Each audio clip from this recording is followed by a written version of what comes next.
자, 함께 제목을 외쳐볼까요? 시작. 드림이 기쁩니다. 섬김과 헌신이 기쁩니다 라는 주제로 말씀 전합니다.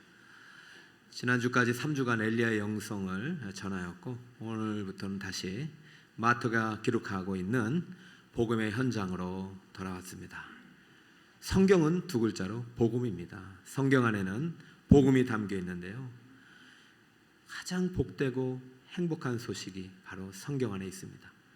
복음의 중심에는 예수님이 계신 것이죠. 여러분, 예수님이 계신 곳이 행복한 곳이고, 예수님이 계시면 즐겁고 기쁨이 넘치는 것입니다. 여러분 마음속에 예수님이 계신 줄 믿습니다. 이 기쁨을 빼앗겨서는 안 되죠. 오늘 들려드리는 복음이 여러분에게 큰 기쁨의 좋은 소식이 더해지시기를 축복합니다.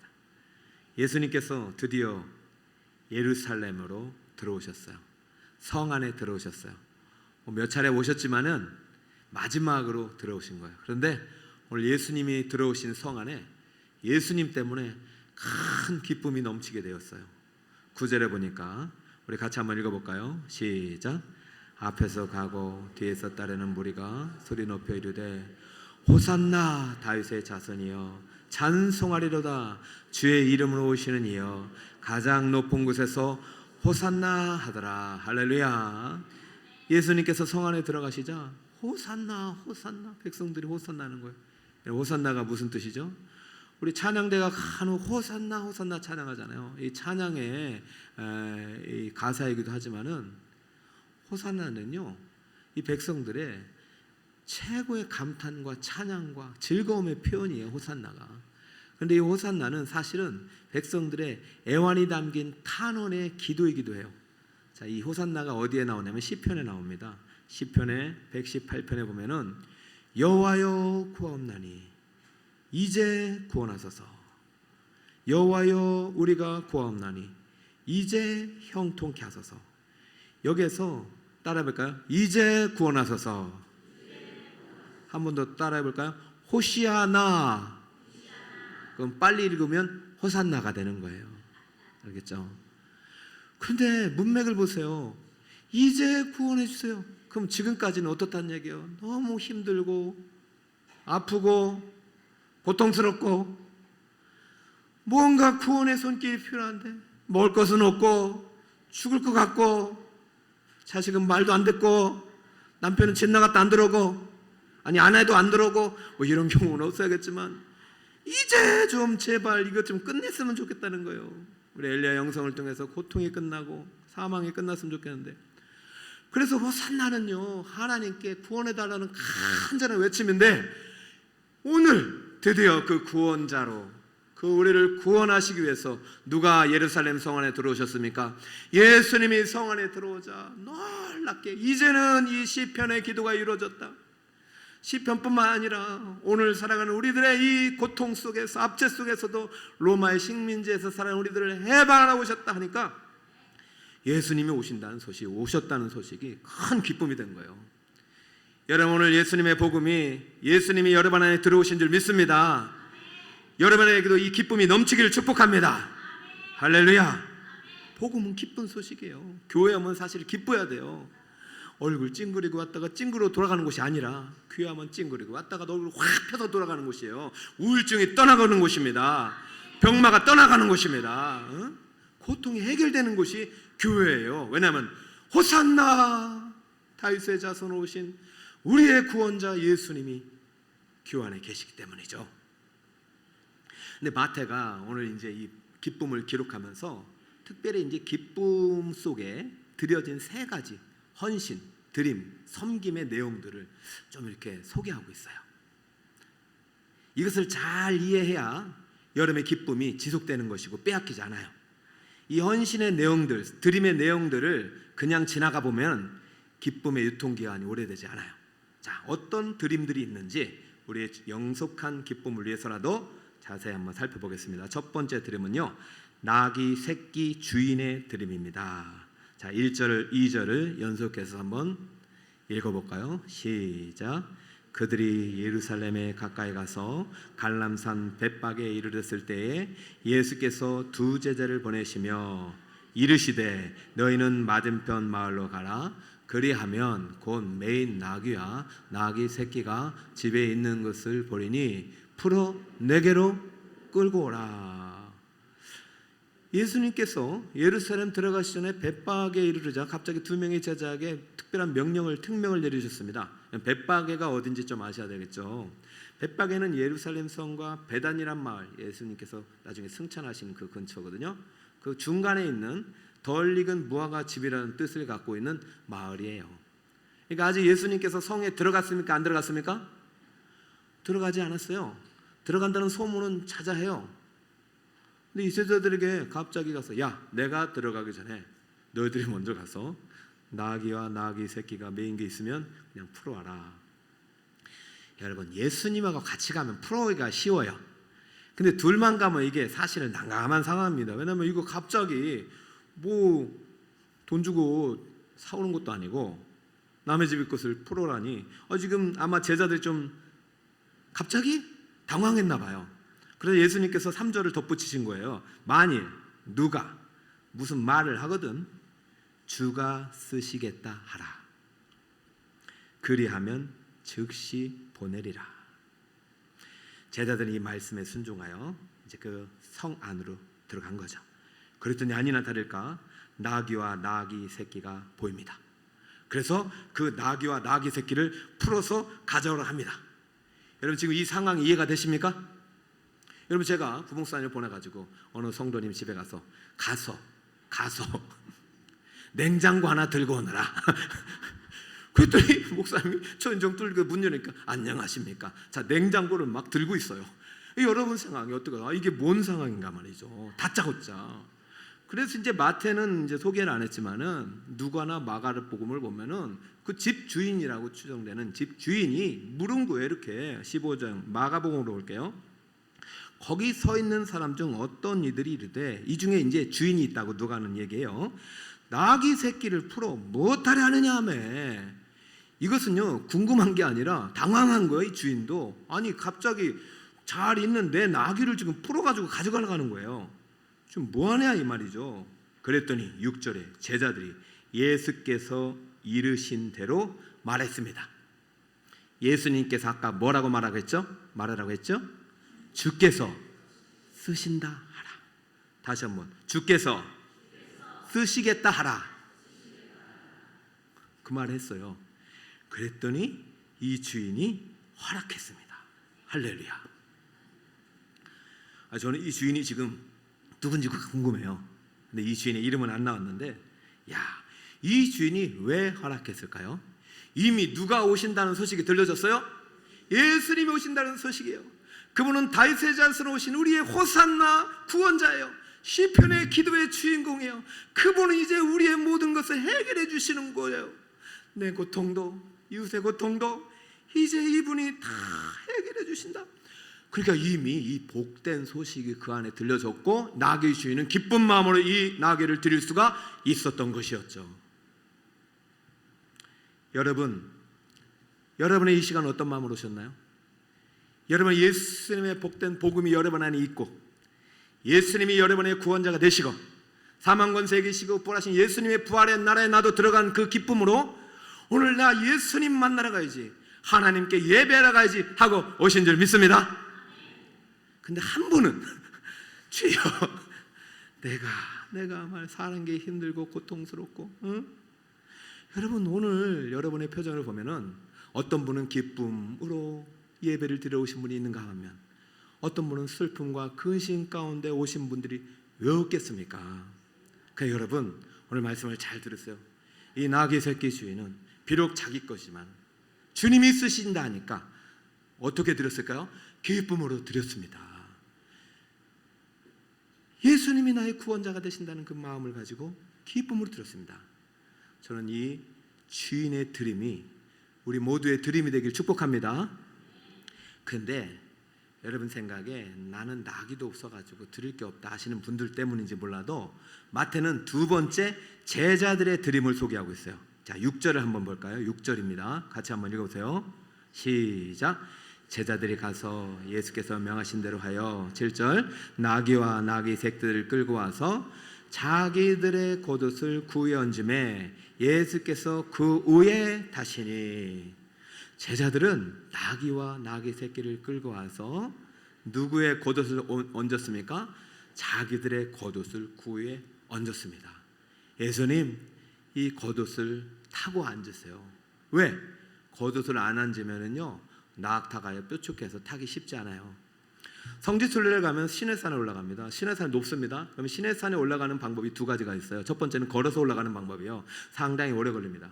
두 번째는 나귀와 낙타를 타고 올라가는 방법이에요. 그건 쉽겠죠. 근데 이거 돈이 얼마 안 되는데 대부분의 사람들이 걸어서 갑니다.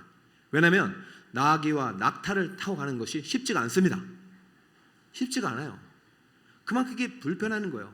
예수님이 나귀를 타시는데 불편하고 또 쉽지 않기 때문에 어쩌면은 제자들에게서 아하 기회다. 내가 예수님께 이 겉옷을 드려야지 하고 두 제자가 먼저 딱 얹었어요. 그래서 예수님께서 마음이 기뻤을까요? 슬펐을까요? 너무 좋은 거. 비록 이 친구들이 예루살렘 내가 뭐하러 오는지 잘 몰라도 지금 이 순간만큼은요 예수님도 기쁘고 나귀 주인도 기쁘고 제자들도 기쁘고 예수님은 이제 우리를 구원하러 오신 호산나 다윗의 자손 왕으로 오신 이분에 대해서 정말 내가 조금이라도 이분의 앞길을 도와드릴 수 있다는 것이 너무나도 큰 기쁨이라는 거예요. 그러므로 제자들도 그렇고 나귀 주인도 그렇고 모두의 드림이 기쁨이 되고 그 기쁨이 또 드림이 되는 것입니다. 여러분 드림에는 차등이 없어요. 예수님은요 나귀 주인의 드림만 받으신 게 아니라 겉옷 위에도 앉으셨다는 거예요. 여러분 꼭 뭔가 있어야 하나님께서 기뻐하신다? 전혀 아닙니다. 여러분 이 시간 몸과 마음과 시간을 드리는 것만으로 하나님이 기뻐하심을 믿으시기 바랍니다. 여러분 저는 오늘 이제 교회 오면서 얼마나 덥습니까? 저도 이제 설교할 생각에 이제 여러 가지 마음이 복잡한데 오늘 한 분을 보고 갑자기 내 마음이 기쁜 거예요. 누굴 봤느냐? 아니 갑자기 떼양볕에 양산도 쓰지 않고 저 횡단보도 앞에서 빨간봉을 흔들면서 차량을 교통정리하는 우리 차량위원 봉사위원 한 분을 본 거예요. 얼마나 더웠어요 여러분. 그분은요 저보다 일찍 와서 봉사를 하고 계시더라고요. 여러분 이 차량 봉사 여러분이 볼 때는 작아 보여요? 아니잖아요.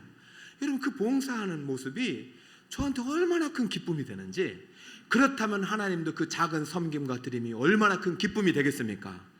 여러분 오늘 이 예배는 그냥 드려진 게 아니라 크고 작은 섬김의 합이 오늘의 예배가 되는 것입니다. 그리고 예배가 되려면 여러분이 있어야 되죠.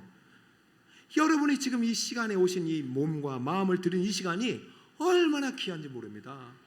주님 난 드릴 게 하나도 없어요. 천만에요. 누르러도 누르러도 오늘 찬양했지 않습니까? 누르러도 눈물로써 목갚을 줄 알아. 그 다음 뭡니까? 몸밖에 드릴 것 없어 이 몸 바칩니다.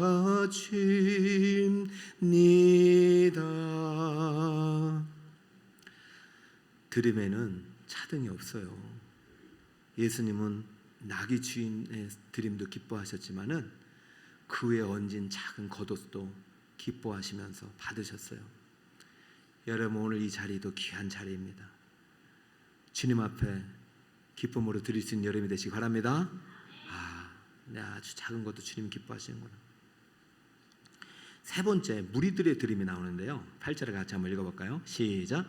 무리의 대다수는 그들의 겉옷을 길에 펴고 다른 이들은 나뭇가지를 베어 길에 펴고.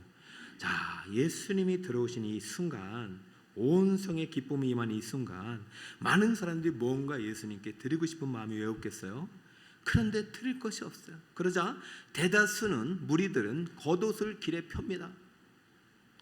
그리고 다른 이들은 나뭇가지를 베어서 길에 늘어놓습니다. 여러분이 볼 때는 이 드림은 어떻게 보이십니까? 생각을 해보세요. 나귀는 탈 수 있어요. 겉옷은 앉을 수 있어요. 그런데 나귀 위에 놓은 것이 아니라 길바닥에 누워진 겉옷은 예수님께서 나귀가 걸어가더라도 다 못 밟고 가요. 그죠? 그러면은 쓸모없는 겉옷도 있을 것입니다. 마찬가지 나뭇가지도 마찬가지요. 힘들게 베놔도 그거 다 밟지 않을 수도 있어요. 쓸모없는 나뭇가지도 있을 거예요. 많은 무리들이 주었으니까요. 겉옷은 두 제자가 줬잖아요. 그럼 많은 무리들이 줬어요. 그러면 생각에 이야 저거 쓸데없는 짓 한다. 응? 아니 옷만 버리는 거 아니냐 이런 생각이 들 수도 있습니다. 그러나요 이것은 겉옷을 드린 것이 아닙니다. 이것은 나무가지를 드린 것이 아닙니다. 예수님에 대한 경외감의 표현이고 예수님에 대한 최고의 예의를 드린 것입니다. 예수님에 합당한 예우를 드린 것입니다. 지금 예수님은 지금 그냥 선지자로 오른 것이 아니라 이 백성들을 구원할 구원자로 왕으로 오셨기 때문에 왕에 합당한 예우를 드린 것입니다. 자, 열왕기 하에 보면 이런 내용이 나와요. 9장 13절인데요. 무리가, 여기도 무리가 나오죠. 각각 자기의 옷을 급히 가져다가 섬돌 위, 이것은 계단입니다. 왕이 올라가는 계단 위에 놓습니다. 곧 예후의 밑에 깔고 나팔을 불며 이르되 예후는 무엇이라 하니라? 그럼 지금 적어도 무리들은 예수님을 누구라고 인정하는 것이요? 우리의 왕으로 인정하고 왕 대관식, 즉위식에 왕을 향한 합당한 예의를 표현한 것입니다. 여러분, 이것이 백성들에게 기쁨이 되고 백성들이 나와서 드리는 그 옷가지 하나, 나뭇가지 하나가 예수님에는 큰 기쁨이 되는 것이에요. 사랑하는 여러분, 예배는 우리의 몸과 마음을 주님께 드리는 것입니다. 여러분이 지금 헌금을 가져오고 여러분이 올 때 어떤 옷을 가져오십니까? 여러분 옛날 헌옷 추리닝 입고 안 오시잖아요. 주일만큼에도 깨끗한 옷을 입는 것 누구에게 잘 보이려고 하는 거예요? 하나님 아버지께 최고의 예우를 갖추는 거예요. 하나님께 경의를 표현하는 거예요. 여러분 예배만큼 하나님의 기쁨이 되는 거 없습니다. 예배드림이 하나님의 기쁨이 됩니다.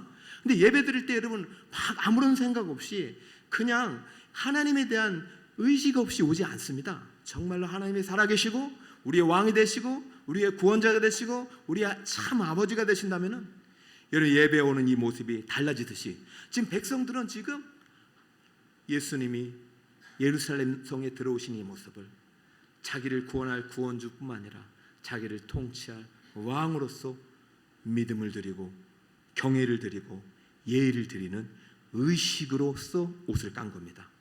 그러니까 이것은 단순한 옷이 아니라 백성들의 무엇을 드리는 것인가? 마음을 드리는 것이에요. 여러분에게도 오늘 예배가 이런 백성들의 기쁨의 드림이 되시길 축복합니다. 이렇게 드려질 때 하나님이 기쁨이 되고 하나님이 또 우리에게 또 기쁨의 열매를 주시는데요. 자, 안타깝게도 지금 오늘 나귀와 나귀 새끼의 주인의 드림이 있었고 제자들의 겉옷의 드림이 있었고 무리들의 겉옷과 쓸모없어 보이지만은 나뭇가지로 표현한 예수 그리스도에 대한 최고의 예우에 대한 그러한 드림이 있었습니다. 그리고 온 성 안에 큰 기쁨이 있습니다. 그런데 참 안타까운 소식은 이 기쁨이 단 하루였다는 것이죠. 이 기쁨이 그 다음 날부터 보이지가 않아요. 아니 온 성 안에 있었던 기쁨이 호산나 다윗의 자손하고 들렸던 찬송이 오늘부터 들리지가 않아요. 그 다음 날부터. 여러분 무리들은요 그때부터 어떻게 됐는지 아세요? 대제사장과 서기관들 바리새인들을 중심으로 예수님의 왕에 대한 권위, 예수님의 메시아적 신분에 대한 권위를 그때부터 반박하고 도전하고 그 무리들에 섞여서 예수님을 공격하기 시작했어요. 박수쳤던 그 무리들이 더 놀라운 사실은 제자들이 그 십자가 앞으로 가면서 어떻게 했습니까? 서서히 예수님으로부터 멀어지기 시작했어요. 마음이. 그러다 유다는요 돈을 주고 예수님을 팔아 넘겨버렸고 베드로는요 십자가 문턱에서 예수님을 3번 부인하고 도망갔고요. 그리고 십자가 죽음의 현장에서는 예수님께서 누차 나 죽으러 왔다고, 대속의 제물이 되러 왔다고 얘기하셨잖아요. 그런데 사도 요한 외에는 모든 제자들이 다 도망가 버렸습니다. 기쁨이 완전히 사라졌어요. 여러분, 그렇다면은 오늘 이 성 안에 있었던 기쁨은 뭡니까? 무리들이 외쳤던 호산나는 뭡니까? 여러분, 나귀 새끼 주인의 섬김은 뭡니까? 제자들이 드렸던 겉옷은 뭡니까? 갑자기 오늘 본문이 있는데 여러분은 어떤 생각이 드는지 궁금해졌어요. 기쁨이 다 사라졌어요. 하루짜리 기쁨이에요. 그러면은 오늘 이 성 안에 있었던 호산나 외침의 기쁨은 허상이고 거짓이란 말입니까? 궁금해졌어요. 혹시 여러분들 일주일에 며칠 기쁩니까? 오늘 찬양하면서 우리 찬양대가 거룩하신 전능하신 하나님을 외칠 때 우리 마음속에 기쁨이 잠깐 찾아왔어요. 말씀을 전하는데 그렇구나, 내가 나 같은 죄인을 구원하시는 하나님의 은혜가 있구나 기뻤어요. 그런데 혹시라도 여러분도 오늘 본문처럼 다음 주부터 그래요. 이 성전문을 나가자 월요일이 되자마자 밀려오는 수많은 인생의 파도와 싸우느라고 이 기쁨이 다 사라지다가 정말로 주님 없이 살다가 다시 일주일이 되어서 오늘 다시 호산나를 외치는 그러한 성도는 한 번도 없기를 축복합니다. 여러분, 궁금해요. 과연 이 백성들이 외쳤던 이 호산나 다윗의 자손이여, 이 탄성의 소리와 기쁨의 소식은 과연 거품이었는가? 마태가 이것을 기록할 때는요, 절대로 이 성 안에서 오늘만큼은 이와 같은 기쁨이 없었던 것입니다. 이 기쁨이 정말로 기쁨이었던 거예요. 이 기쁨은 진실이었고 기쁨은 참이었다는 것입니다. 그렇다면 왜 내일부터는 기쁨이 사라졌느냐? 그건 사라지는 기쁨이 아니라 예수 그리스도께서 어떻게 이 기쁨이 완성되게 하셨는지를 보여주는 잠깐의 어둠이었다는 것이죠. 자, 오늘 예루살렘 성 안에 있었던 기쁨이 결코 거짓이 아니었다는 사실을 마태는 누구를 통해서 이야기하고 싶어 하냐면 첫 번째, 나귀 새끼 주인을 통해서 오늘의 기쁨만큼은 허상이 아니라는 얘기를 하고 싶은 거예요. 3절을 보실까요? 한번 또 읽어보겠어요. 만일 누가 무슨 말을 하거든 뭐라 하라고요? 주가 쓰시겠다라. 그리하면 다음이 중요합니다. 즉시입니다. 따라할까요? 즉시. 여러분, 이 나귀 주인이 궁금한 거예요. 어떻게 즉시 드릴 수 있었을까요? 저는 여러분들 중에 정말 하나님께서 오늘 말씀하실 때 내가 좀 필요하다, 줄 수 있겠냐고 할 때 즉시 들을 수 있는 분이 몇 분이 되실까? 여러분 한번 고민해 봅시다. 나는 과연 나귀 주인일까? 제자들일까? 무리에 있을까? 저는 이 나귀가 이 즉시 드렸다는 이 본문을 묵상하면서 나귀 새끼 주인에게는 적어도 두 가지 믿음이 있었겠구나. 첫 번째 어떤 믿음이냐? 호산나의 외침 속에서 이 나귀 주인도 분명히 외쳤을 것입니다. 예수님은 나와 우리의 구원자라는 확실한 믿음이 있었을 거예요. 그렇기 때문에 즉시 드릴 수 있었죠. 두 번째는 주가 쓰시겠다는 말씀을 듣고 드린 걸 보니 예수님께서 내 모든 것의 주인이시라는 믿음이 이 주인에겐 있었다는 것입니다. 목사님, 그걸 어떻게 할까요? 그래요, 우리는 잘 몰라요, 이 마음을. 그러나 예수님은 알고 계셨던 것이죠. 예수님은 제자들에게 즉시 줄 거라고 확실하게 말씀하시면서 그 이유를 4절로 말씀하시는데요. 4절은 뭐냐면은 스가랴 9장 9절을 인용하시면서 말씀하시는 거예요. 저 선지자가 스가랴 선지자입니다. 4절 여러분이 한번 읽어볼까요? 시작. 이는 선지자를 통하여 하신 말씀을 이루려 하심이라. 일러스되 시온 딸에게 이르기를 내 왕이 내게 임하나니 그는 겸손하여 나귀 곧 멍에 매는 짐승의 새끼를 탔도다 하라 하였느니라. 할렐루야. 스가랴 9장 9절을 그대로 인용하면서 이 말씀 때문에 그 주인은 즉시 줄 거다. 그렇다면 그 주인은 이 말씀을 알고 있었다, 몰랐다? 알고 있었다. 이 주인은 스가랴의 말씀대로, 시편의 예언대로, 선지자의 예언대로 이 땅에 우리의 그리스도 메시아로 우리의 구원자가 되실 분이 반드시 오실 텐데 그분이 바로 예수님이다. 만약에 그분이 이 땅에 오시면은 반드시 이 성에 오실 때 나귀 새끼를 탄다고 했는데 혹시라도 내 것이 주님께 쓰임 받을 수 있지 않을까 하고 준비했을 것입니다. 여러분, 나귀가 이 집만 있었을까요? 다른 집에도 있었을까요? 있었죠. 그러나 적어도 예수님께서도요, 말씀이 응하게 하려면 누군가는 이것을 드려야 되는데 아하, 맞은편에 한 사람이 눈으로 보이는 것이죠. 하나님은 볼 수 있지 않겠어요? 그러니까 제자들아, 가라. 반드시 내가 오실 길을 준비하고 있는 한 믿음의 사람이 있다. 나는 그 사람의 나귀를 쓰겠다. 여러분, 이 나귀 주인은 선택받은 거 아닐까요? 여러분, 나귀 주인은 알고 있었어요. 주님이 언젠가 내 나귀와 내 삭기를 언젠가 사용하실 것을 알고 있었어요. 아니, 사용해 주시기를 간절히 바라는 마음으로 준비하고 있었는데 마침내 제자 2명이서 나귀를 막 훔쳐가려고 하니까 이거 주님께 드려야 되는데 누구야 하고 막 뭐 하려고 하냐 했더니 뭐라고 했다고요? 그 주인에게 따라해보세요. 주께서 쓰시겠다 하라. 주님께서 쓰신답니다. 저는 이 순간 이 나귀 주인이 얼마나 기뻤을까. 여러분을 쓰실 때 여러분도 이 기쁨이 있기를 축복합니다. 할렐루야. 여러분, 우리가 드릴 때 정말로 기쁜 마음으로 드릴 수 있는 사람이 몇 명이 될까요?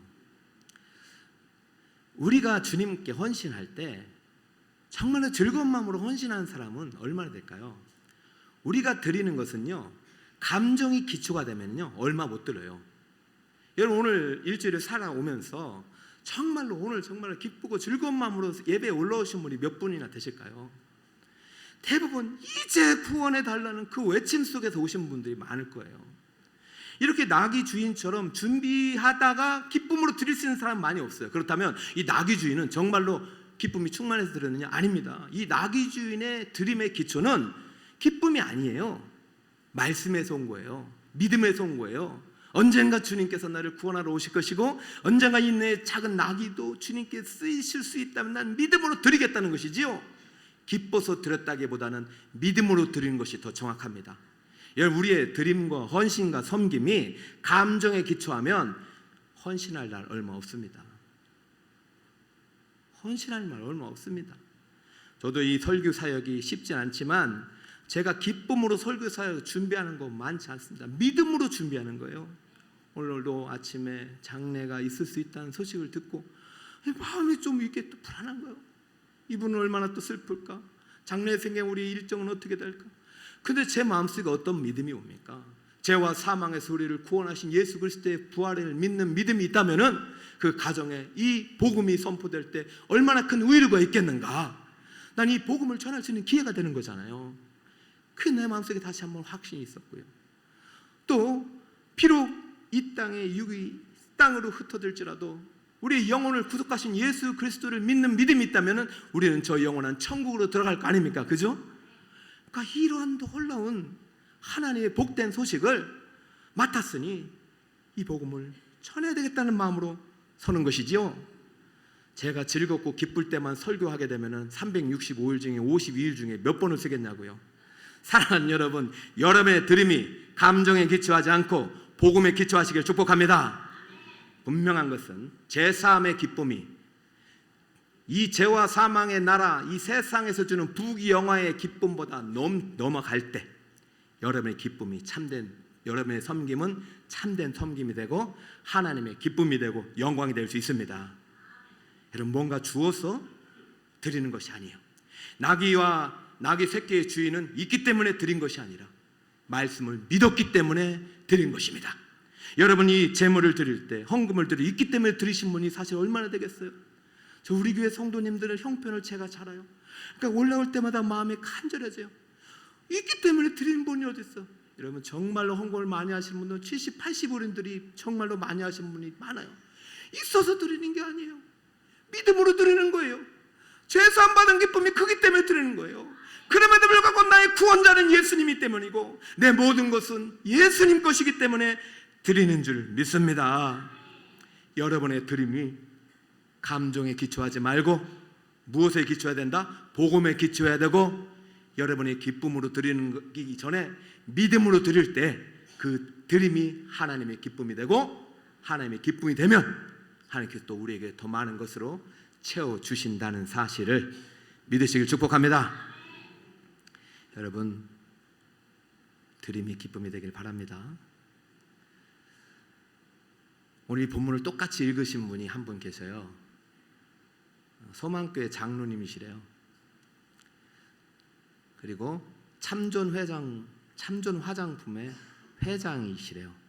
김광석 장로님이 쓴 책 이름이 주께서 쓰시겠다 하라입니다. 똑같은 본문을 읽었어요. 그런데 이 본문을 나중에 인생 중반에 고통의 순간에 읽은 거예요. 그 전에는 안 읽었어요. 왜 안 읽었느냐? 교회 안 다녔으니까. 이분은 불교 신자였어요. 불교의 특징이 뭐예요? 율법이에요. 공로예요. 내가 열심히 해서 하는 거예요. 이분은 열심히 사셨어요. 그래서 공부 열심히 해서 약대에도 들어갔어요. 약대에 들어가가지고 피부병 약을 개발했는데 이게 뿔티나게 빨려가지고 어떤 날은 팔아서 계산해 보니까 아파트 한 채 값이 나오더래요. 이게 이 돈을 가지고 할 데가 없어가지고 이분이 뭘 했냐면 절을 지었대요. 절을 짓고, 이분이 또 나중에 이제 훗날은 회개했지만은 간증한 게, 자기가 그리고 많은 그리스도인들을 불교인으로 개종을 시켰다고 자랑하고 다녔대요. 그랬더니 하나님이 치시는 거죠. 이런 사람을 하나님이 어떻게 치셨느냐? 그 피부병 약이 보건복지부의 보건위생법에 위반이 돼가지고 벌금을 맞았는데, 그때 당시 79년도에 벌금을 맞았는데 8억이 넘는 벌금을 맞았어요. 오늘날 금액으로 엄청난 거예요. 그러니 그때부터 인생이 내리막길이 시작되고, 빚쟁이에 쫓기고 살아있는 게 사는 것이 아닙니다. 밥을 먹어도 배부르지 않습니다. 그리고 먹을 밥도 떨어지고 있는 것이고, 여러분, 이것이 이제 구원하셔서 바로 전 단계입니다. 이 사람은 구원자가 아닙니까? 불교에 석가모니법에 또 있어요. 그래서 친구 집에서 도망치다가 또 절에 가서 숨어서 이제 거기서 숨을 수 있는데, 아하, 이 사람이 이제 그날 밤 너무 고통 속에서 어떻게 좀 살려달라고 막 이렇게 뭐 석가모니 찾고 뭐 찾고 하는데, 이상하게 자꾸 하나님이 단어라는 뜻은 하나님이. 여러분, 구원은 은혜로 임하는 거예요. 사람마다 똑같지 않죠. 이상하게 하나님의 단어만 떠오르고, 예전에 자기가 전도했던 전도자의 얼굴이 떠오르더래요. 그리고 그 전도자가 많은 얘기를 한 거 아니에요. 예수님을 믿어야 구원받고 죄 사함을 받아야 천국 간다. 그때는 화를 냈어요. 그렇게 몰상식하는 내가 뭔 죄를 지었냐, 그리고 뭘 예수 믿으면 천국 가냐, 천국 없다, 윤회다 막 하면서, 내가 지금까지 돈 번 거는 다 내가 노력해가지고 내가 수고해서 번 거지 무슨 누가 뭐 하냐 하면서, 그때 핍박하고 쫓았던 전도자의 말이 은혜 가운데 생각나고, 자기도 하나님 믿고 싶어지고 예수님 믿고 싶어지더래요. 어디에서? 절간에서. 이게 은혜죠. 그래서요, 가족의 반대를 무릅쓰고 그는 교회에 등록하여 신자가 됩니다. 근데 갑작스러운 변화에 갑작스러운 삶은 바뀌지 않는데, 뭐가 바뀌냐면 마음이 바뀌더래요. 마음에 평안이 오고, 왠지 모르는 눈물이 나고, 기쁨이 나고.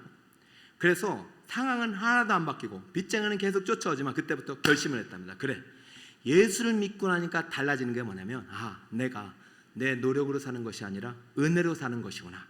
그때부터 자기는 하나님을 의지하고 결심하고, 이제부터 새로운 사업을 하는데 화장품 가게를 열면서 경영 원칙을 세웁니다. 첫째, 이 사업장의 주인은 내가 아니라 누구다? 하나님이다. 그렇죠, 주님이시다. 나는 청직이다.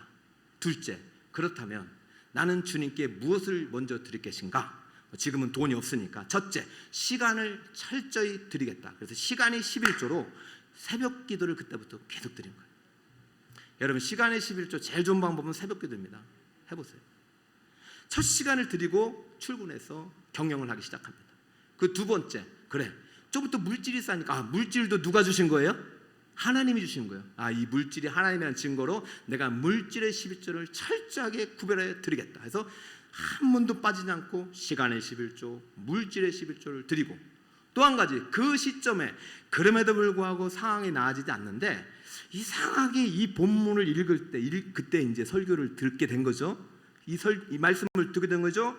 그러면서 그때 주께서 쓰시겠다라 이 말이 계속 가슴에 와닿고, 가끔 목사님이 설교할 때 보면 교회가 어디 힘들다, 어느 선교사님 힘들다, 어디 누가 힘들다 그러면 계속 그 말이 광서가 힘들다 힘들다 주께서 쓰시겠다로 자꾸 들리니까 있어서 들은 게 아니라 빚은 빚대로 있는데, 그래 내가 이번 달에 이렇게 소득 중에 일부를 내가 11조 뺀 12조를 주께서 쓰시겠다고 계속 드리다 보니까, 여러분 드리다 보니까 드림이 기쁨이 되고, 이 기쁨이 되니까 하나님이 기쁨이 되니까 하나님이 드릴 수 있는 것을 주시겠어 안 주시겠어요? 주시다 보니까 빚이 다 사라지고 참 좋은 화장품은 많은 사람이 알려지게 되고. 할렐루야. 저는 이 책을 보면서 오래전에 봤는데, 저는 지금 이 책을 소개하는 이유는 바로 이 나귀 주인을 소개하려고 하는 거예요. 여러분, 예수님께서 예루살렘 입성하고 큰 기쁨의 성이 되었을 때 나귀를 드린 사람 몇 명입니까? 한 사람. 이 기쁨은 거짓이 아닙니다. 복음에서 왔고 믿음에서 왔다는 것이죠. 물론 나귀 주인도 실망했을 것입니다. 월요일날 보니까 화요일날 보니까 내가 생각했던 예수가 아니네. 십자가 앞에서 절망했을 것입니다. 그러나 나귀 주인은 깨달았어요.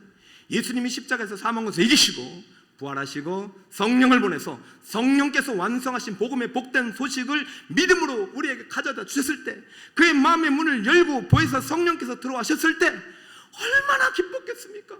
내가 스가랴 선지자의 예언을 성취하는데 주님께 내 나귀가 쓰임받았구나.